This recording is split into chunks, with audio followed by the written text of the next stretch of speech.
dan Afrika yang beranggotakan saya Natri Amanda, saya Fegrianti, saya Nuraya Pusarani, saya Anastasia Febriani, saya Nurul Hanisa, dan saya Fahira. Baiklah, mari kita mulai dengan Asia. Islam pertama kali masuk ke Asia pada abad ke-7 Masehi melalui penyebaran agama oleh para pedagang Arab.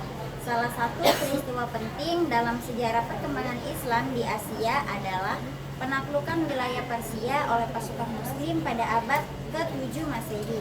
Setelah itu, Islam menyebar ke wilayah-wilayah seperti di India, Pakistan, Bangladesh, dan Indonesia. Di India, Islam tiba pada abad ke-12 Masehi melalui invasi oleh pasukan Muslim. Selama berabad-abad, Islam berkembang di India dan mempengaruhi budaya dan kehidupan sosial di sana. Di Pakistan dan Bangladesh, mayoritas penduduk adalah Muslim, dan Islam menjadi agama dominan di kedua negara tersebut. Di Indonesia, Islam tiba pada abad ke-13 Masehi melalui perdagangan dengan perdagangan Arab. Sejak itu, Islam menjadi agama mayoritas di Indonesia dan mempengaruhi budaya, bahasa, dan kehidupan sehari-hari masyarakat Indonesia. Perkembangan Islam di Afrika. Islam pertama kali masuk ke Afrika Utara pada abad ke-7 Masehi melalui penyebaran agama oleh para pedagang Arab dan penaklukan oleh pasukan Muslim. Salah satu peristiwa penting dalam sejarah perkembangan Islam di Afrika adalah penaklukan Mesir oleh pasukan Muslim pada abad ke-7 Masehi. Setelah itu, Islam menyebar ke wilayah seperti Maroko, Aljazair, Tunisia, Libya, dan Sudan.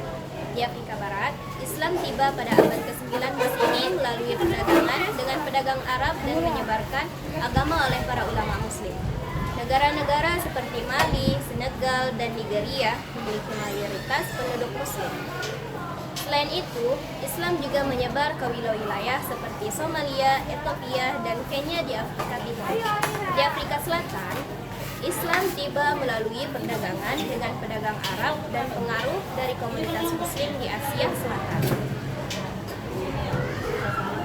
Perkembangan Islam di Afrika sangat beragam, dengan adanya variasi dalam praktik dan tradisi Islam di setiap wilayah.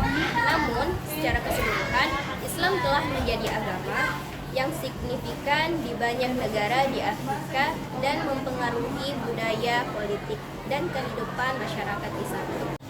Perkembangan Islam di Asia Afrika mempunyai 3 pengaruh, yaitu pengaruh politik, budaya, dan sosial. Pertama, mari kita bicarakan tentang pengaruh Islam dalam politik. Di banyak negara di Asia dan Afrika, Islam memiliki peran yang signifikan dalam politik dan pemerintahan. Beberapa negara menerapkan hukum syariah sebagai dasar sistem hukum mereka, seperti di Arab, Saudi, dan Iran. Di negara-negara seperti Indonesia dan Malaysia, Islam juga memiliki pengaruh dalam perkembangan kebijakan publik dan politik nasional. Selanjutnya, mari kita bicara tentang pengaruh Islam dalam budaya. Islam telah memberikan kontribusi yang besar dalam membentuk budaya di Asia dan Afrika. Di seni, arsitektur, musik, dan sastra Islam memiliki ciri khas yang unik. Contohnya seni kaligrafi Arab dan arsitektur masjid yang indah menjadi bagian penting dari warisan budaya Islam di kedua benua ini. Selain itu, tradisi seperti puasa Ramadan, perayaan Idul Fitri, dan ziarah ke tempat suci Islam juga merupakan bagian dari integral dari budaya masyarakat Muslim di Asia dan Afrika. Terakhir, mari kita membahas mengenai pengaruh ekonomi dalam Islam. Islam memiliki beberapa prinsip ekonomi yang sangat unik, seperti larangan riba atau bunga dan prinsip keadilan sosial. Di beberapa negara sudah terdapat lembaga-lembaga keuangan Islam yang berprinsip syariah, seperti bank syariah dan asuransi syariah. Selain itu juga, perdagangan dan jaringan ekonomi di antara negara-negara Muslim di Asia dan Afrika telah berkembang pesat.